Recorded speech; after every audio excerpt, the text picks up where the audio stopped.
Uzoqroq turmaysanmi? Istamayman. Dugonamni yuzini yaxshilab ko'rib olgim kelyapti, nima edi? Dugonang? Qachondan seni dugonang bo'lib qoldim? Ha, to'g'ri. Boss.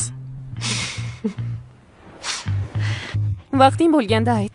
Boshlig'ing seni mehmon qiladi. O yo'q, Unda rosa qimmat joyi tanlayman. Nima yeyishni xohlaysan? Turfil qo'shilgan pasta. Turfil emas, trufil ahmoq. Qimmat turadi. Istaganingni aytaver. O'zim mehmon qilaman. Yanami? Yana nima xohlaysan? Laxim go'sht. Nima? Burger, pizza, Mayli. chajamyon. Hammasi nima? Va ana unaqa qiladigan bor-ku.